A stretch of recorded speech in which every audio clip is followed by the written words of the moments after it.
The day I saw her poison my drink, that was the day Stephanie died and revenge was born. I watched my sister, Sutton, smile, completely oblivious to the storm brewing inside me.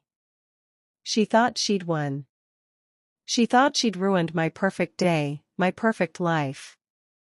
What she didn't know was that she had just signed her own destruction warrant. If you've ever felt betrayed by someone you considered family, subscribe now to hear more stories. My wedding was supposed to be a fairy tale. An $80,000 Southern dream, complete with a sprawling estate, cascading floral arrangements, and a 6-tier red velvet cake that could feed a small army. Every detail was meticulously planned, every invitation perfectly calligraphed, every expectation exceeded. I, Stephanie, had envisioned this day since I was a little girl, dreaming of my Prince Charming and a life of happily ever after. David, my soon-to-be husband, was everything I ever wanted, handsome, successful, and deeply in love with me. His family, however, was a different story. The Whitfields were old money, steeped in tradition and dripping with an unspoken air of superiority. I knew from the moment I met them that I would always be an outsider, a newcomer to their exclusive world. But I was determined to win them over, to prove that I was worthy of their son and their legacy. And I thought I was succeeding. Until Sutton decided to rewrite the script. Sutton and I had always had a complicated relationship. I wouldn't say she had the best intentions. Growing up, it was a constant competition for attention, for affection, for everything. I always seemed to get everything that she wanted, which she did not enjoy. I excelled in school, effortlessly acing every test while she struggled to keep up. I landed the lead roles in the school plays, while she was relegated to the chorus. I attracted the attention of the cutest boys, while she watched from the sidelines, seething with resentment. And now, I was marrying a man from one of the wealthiest families in the state, solidifying my place in a world she could only dream of. Her jealousy had always been a simmering undercurrent, but I never imagined she was capable of something so malicious. I should have known better. I should have seen the warning signs. But I was blinded by my own happiness, by my own naivete. I wanted to believe that, deep down, Sutton loved me, that she wanted the best for me. I was wrong. So incredibly wrong. The reception was in full swing. The ballroom shimmered with crystal chandeliers and the air thrummed with music and laughter. David and I were making our rounds, greeting guests, and posing for pictures. I felt like I was floating on a cloud, giddy with joy and overwhelmed with gratitude. That's when I saw her. Sutton, standing near the champagne table, her eyes fixed on me with an unsettling intensity. She held 2 flutes in her hand, swirling the liquid inside with a deliberate, almost menacing, motion. I watched, my heart pounding in my chest, as she subtly switched the glasses, her movements so quick and practiced that anyone else would have missed it. But I saw it. I saw the glint of malice in her eyes, the twisted smile on her lips. I knew, in that instant, that she had just poisoned my drink. My perfect day, my perfect life, was about to be shattered. But not if I could help it. The day I saw her poison my drink, that was the day Stephanie died and revenge was born. I watched my sister, Sutton, smile, completely oblivious to the storm brewing inside me. She thought she'd won. She thought she'd ruined my perfect day, my perfect life. What she didn't know was that she had just signed her own destruction warrant. If you've ever felt betrayed by someone you considered family, subscribe now to hear more stories. My wedding was supposed to be a fairy tale. An $80,000 Southern dream, complete with a sprawling estate, cascading floral arrangements, and a 6-tier red velvet cake that could feed a small army. Every detail was meticulously planned, every invitation perfectly calligraphed, every expectation exceeded. I, Stephanie, had envisioned this day since I was a little girl, dreaming of my Prince Charming and a life of happily ever after. David, my soon-to-be husband, was everything I ever wanted: handsome, successful, and deeply in love with me. His family, however, was a different story. The Whitfields were old money, steeped in tradition and dripping with an unspoken air of superiority. I knew from the moment I met them that I would always be an outsider, a newcomer to their exclusive world. But I was determined to win them over, to prove that I was worthy of their son and their legacy. And I thought I was succeeding. Until Sutton decided to rewrite the script. Sutton and I had always had a complicated relationship. I wouldn't say she had the best intentions. Growing up, it was a constant competition for attention, for affection, for everything. I always seemed to get everything that she wanted, which she did not enjoy. I excelled in school, effortlessly acing every test while she struggled to keep up. I landed the lead roles in the school plays, while she was relegated to the chorus. I attracted the attention of the cutest boys, while she watched from the sidelines, seething with resentment. And now, I was marrying a man from one of the wealthiest families in the state, solidifying my place in a world she could only dream of. Her jealousy had always been a simmering undercurrent, but I never imagined she was capable of something so malicious. I should have known better. I should have seen the warning signs. But I was blinded by my own happiness, by my own naivete. I wanted to believe that, deep down, Sutton loved me, that she wanted the best for me. I was wrong. So incredibly wrong. The reception was in full swing. The ballroom shimmered with crystal chandeliers and the air thrummed with music and laughter. David and I were making our rounds, greeting guests, and posing for pictures. I felt like I was floating on a cloud, giddy with joy and overwhelmed with gratitude. That's when I saw her. Sutton, standing near the champagne table, her eyes fixed on me with an unsettling intensity. She held 2 flutes in her hand, swirling the liquid inside with a deliberate, almost menacing, motion. I watched, my heart pounding in my chest, as she subtly switched the glasses, her movements so quick and practiced that anyone else would have missed it. But I saw it. I saw the glint of malice in her eyes, the twisted smile on her lips. I knew, in that instant, that she had just poisoned my drink. My perfect day, my perfect life, was about to be shattered. But not if I could help it. The person I trusted most was one of them. I had to think fast. Panic threatened to consume me, but I forced myself to remain calm. I couldn't let Sutton see that I knew, not yet. I plastered a smile on my face and continued my rounds, pretending everything was normal. But inside, my mind was racing. I needed to get that glass away from David, away from myself, away from everyone. I excused myself to the restroom, my heart hammering against my ribs. Once inside, I locked the door and stared at my reflection in the mirror. My face was pale, my eyes wide with fear. I splashed cold water on my face, trying to regain control. "You can do this, Stephanie," I whispered to myself. "You're stronger than she thinks." I knew I couldn't confront Sutton directly, not without proof. She would deny it, of course, and everyone would think I was crazy, that I was just being a jealous bride. No, I needed to be smart. I needed to play her game, but on my terms. When I returned to the ballroom, I saw David heading towards the champagne table. My blood ran cold. I had to stop him. I rushed towards him, feigning a sudden dizzy spell. "David, darling, I don't feel so well," I said, clutching his arm. "I think I need some fresh air." He looked at me with concern, his brow furrowed. "Are you okay, sweetheart? You look a little pale."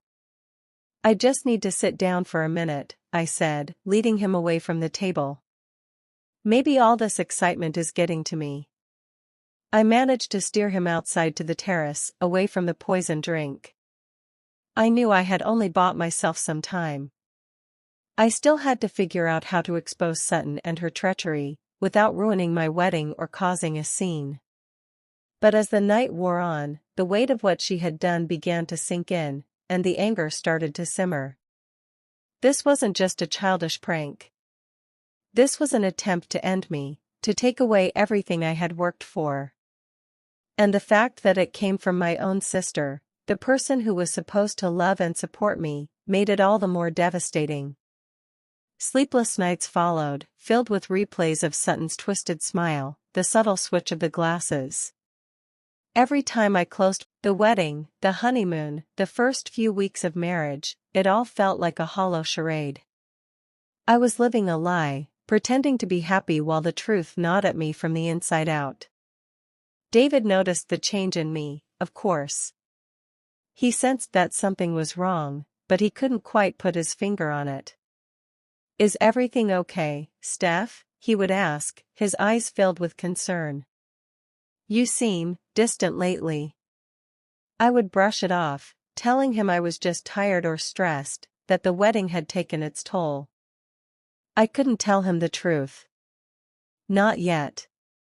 I was afraid of what he would think, of how he would react.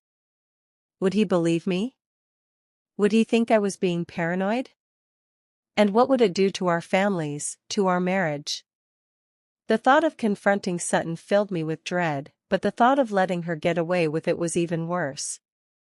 I tried to talk to my parents, hoping they would see something was off, that they would sense the tension between Sutton and me. But they were oblivious, blinded by their own pride and joy over my marriage. "Oh, you girls are just being sisters," my mother would say, dismissing my concerns. "You'll work it out." But this wasn't just a sisterly squabble. This was a deep-seated betrayal, a wound that threatened to fester and poison everything around me. I knew I couldn't let it go. I couldn't pretend it didn't happen. I had to do something, but I didn't know what.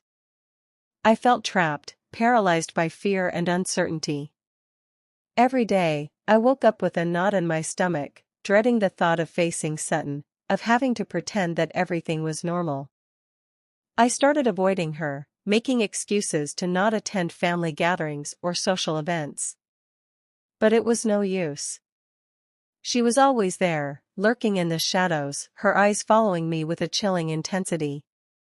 I felt like I was being stalked, haunted by her presence. And the worst part was, no one else seemed to notice. They all thought we were the perfect sisters, the perfect family. Little did they know, a war was brewing beneath the surface, a battle for truth and justice that would ultimately shatter their idyllic world. Their biggest weakness? They thought they were untouchable. I started having nightmares. Vivid, terrifying dreams where Sutton would chase me through endless corridors, her face contorted with rage, a glinting knife in her hand. I'd wake up in a cold sweat, my heart pounding, gasping for air. The line between reality and nightmare began to blur, and I found myself constantly on edge, jumping at shadows, paranoid that Sutton was always watching me. Then came the anonymous messages. At first, they were subtle, almost innocuous. A misplaced item, a rearranged photo, a strange noise in the middle of the night. But they quickly escalated, becoming more direct, more menacing. Text messages with veiled threats, emails with disturbing images, even a package containing a single black rose left on my doorstep. I knew it was Sutton. She was playing a game, trying to drive me insane, to push me to the breaking point. I felt like a puppet, dancing to her tune, my every move dictated by her twisted desires. I tried to confide in David, to tell him about the messages, about my suspicions. But I couldn't bring myself to do it. I was afraid he would think I was losing my mind, that I was making it all up. And besides, I had no proof. It was all circumstantial, a series of coincidences that could easily be explained away. I was alone, trapped in my own private hell, with no one to turn to. The constant stress and anxiety began to take a toll on my health. I lost weight, my hair started to fall out, and I developed a persistent cough that wouldn't go away. I became a shell of my former self, a ghost of the happy, vibrant woman I once was. I was withering away, slowly but surely, under the weight of Sutton's malice. One evening, after receiving another particularly disturbing message, I finally broke down. I locked myself in the bathroom and sobbed uncontrollably, my body racked with tremors. I felt like I was drowning, suffocating under the weight of my fear and despair. I couldn't take it anymore. I couldn't live like this, constantly looking over my shoulder, waiting for the next blow to fall. I felt myself spiraling, sinking deeper and deeper into the abyss, with no hope of escape. In my despair, I almost gave up. But then, something shifted. As I sat there on the cold tile floor, consumed by grief and anger, a spark of defiance ignited within me. I realized that Sutton had won. She had successfully broken me, stripped me of my joy, and turned me into a shadow of my former self. And I refused to let her win. I couldn't let her destroy me. I had to fight back. I wiped away my tears, took a deep breath, and stood up. As I looked at my reflection in the mirror, I saw a different person staring back at me. A person who was scarred, yes, but also stronger, more determined. The fear was still there, but it was now mixed with a burning rage, a fierce resolve to seek justice and to make Sutton pay for what she had done. I realized that I couldn't go to the police, not without concrete evidence. Sutton was too clever, too manipulative. She would deny everything, and I would just end up looking like a crazy, vengeful bride. No, I had to play her game, but on my terms. I had to gather evidence, to expose her treachery in a way that no one could deny. I would become a detective, a spy, a master strategist. I would use her own tactics against her, turning her cunning and manipulation against herself. I would watch her, I would listen to her, I would learn her secrets. And then, when the time was right, I would strike. I would expose her for the monster she truly was, and I would watch. The transformation began subtly. I started by becoming Sutton's shadow, mirroring her movements, anticipating her needs, all while secretly documenting everything. I re-engaged in sisterly activities, lunches, shopping trips, even double dates with David and her flavor-of-the-month boyfriend. I acted like the doting, forgiving sister, the one who had moved past the wedding day incident, which, of course, I never mentioned. Underneath the facade, though, I was meticulously gathering evidence. I purchased a high-quality voice recorder, disguised as a charm on my purse, and made sure to accidentally leave it running during our conversations. I knew Sutton had a loose tongue, especially when she felt comfortable and in control. It didn't take long for her to start dropping hints, veiled references to the wedding, to my naivete, to her protecting David from making a mistake. The recorder became my lifeline, capturing every incriminating word, every subtle admission of guilt. I also invested in a miniature hidden camera, disguised as a button on my jacket. I wore it whenever I knew I'd be around Sutton, discreetly angling it to capture her expressions, her body language, anything that could betray her true intentions. The camera was especially useful during family gatherings, where Sutton often let her guard down, surrounded by her enablers. I managed to record several instances of her making disparaging remarks about me, about my family, about my inferior social status. These recordings, while not directly related to the poisoning, painted a clear picture of her character, of her deep-seated resentment towards me. But I needed more. I needed irrefutable proof that she had intentionally poisoned my drink. That's when I decided to focus on her digital footprint. I knew Sutton was active on social media, constantly posting updates about her life, her friends, her glamorous adventures. I created a fake profile and started following her, carefully monitoring her posts, her comments, her interactions with others. I noticed that she often communicated with a particular group of friends, a clique of wealthy, entitled women who seemed to share her disdain for anyone outside their circle. I suspected that she had confided in them about her plan, that they might have even helped her carry it out. I started researching forensic data recovery, learning how to retrieve deleted messages, how to trace IP addresses, how to uncover hidden information online. It was a steep learning curve, but I was determined to master these skills. I spent countless hours poring over online tutorials, practicing on dummy accounts, honing my skills until I felt confident enough to target Sutton's devices. My first attempt was a failure. I tried to access her phone while she was in the shower, but she came out unexpectedly, catching me red-handed. I quickly made up an excuse, claiming I was just looking for a picture to post on social media. She seemed to buy it, but I knew I had to be more careful. I needed a better plan, a more sophisticated approach. That's when I decided to enlist the help of a professional. I contacted a private investigator, someone with experience in digital forensics and surveillance. I explained my situation, omitting the details about the poisoning, but emphasizing my concerns about Sutton's behavior and my desire to protect myself from potential harm. The investigator agreed to help me, providing me with state-of-the-art surveillance equipment and guiding me through the process of gathering evidence legally and ethically. With his help, I was able to install a keylogger on Sutton's computer, allowing me to record every keystroke she made, every website she visited, every message she sent.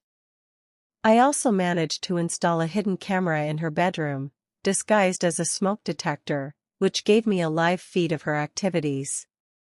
The information I gathered was staggering.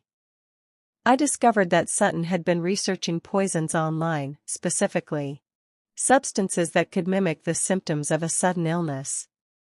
I also found emails between her and her friends, discussing the wedding, my unworthiness, and their plans to teach me a lesson. The evidence was mounting, but I still needed the smoking gun, the definitive proof that she had intentionally poisoned my drink. That's when I remembered the champagne flutes.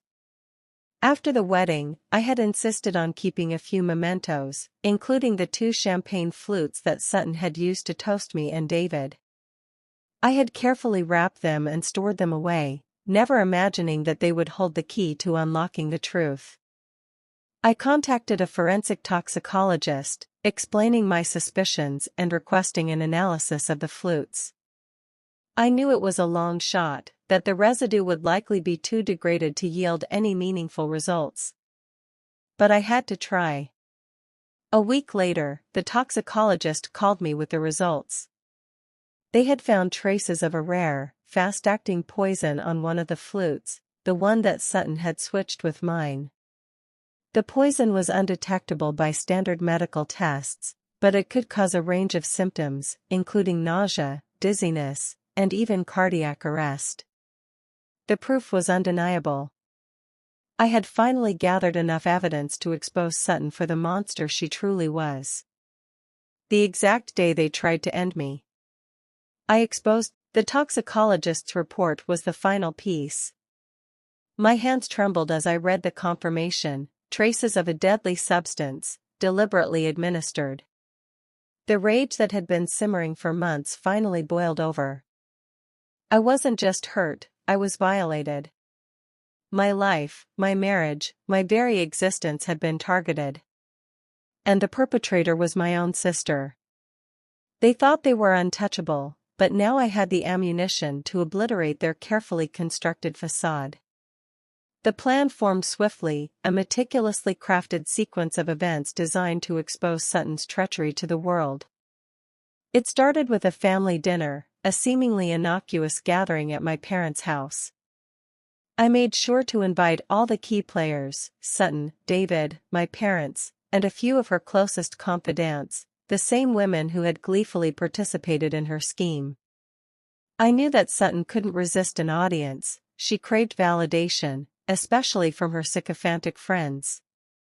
I spent the day preparing, not just the food, but also the stage.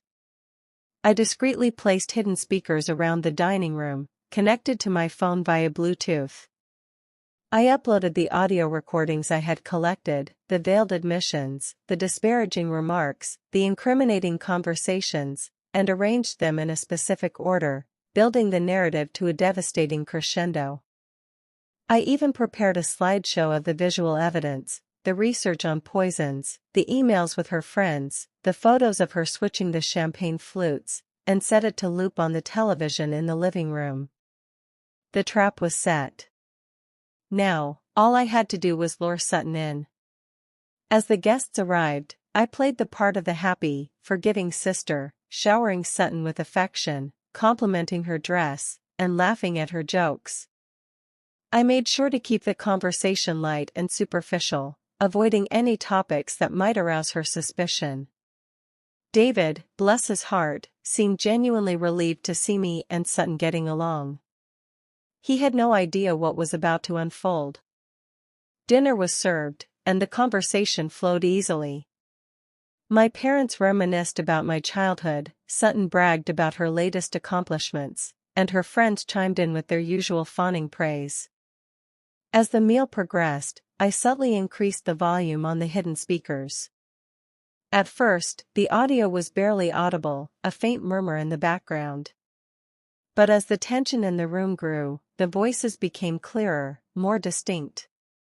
Sutton, engrossed in her own self-importance, didn't seem to notice. But her friends did. I saw their eyes widen, their smiles falter, as they recognized their own voices in the recordings. The slideshow on the television flickered to life, displaying a photo of Sutton browsing a website about deadly substances. Her face paled. The first recording began innocently enough, a casual conversation between Sutton and me about the wedding preparations. But then, her tone shifted, becoming condescending, almost mocking. "You were so naive, Steph," her voice echoed through the room. "You really thought you could pull off a wedding like that? You're so ordinary." A collective gasp rippled through the room. My mother looked at Sutton with a mixture of disbelief and disappointment.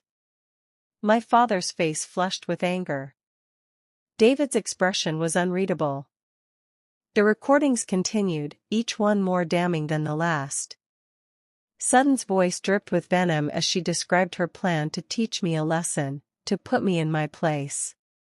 She spoke of her disdain for my family, her jealousy of my happiness, her desire to sabotage my marriage.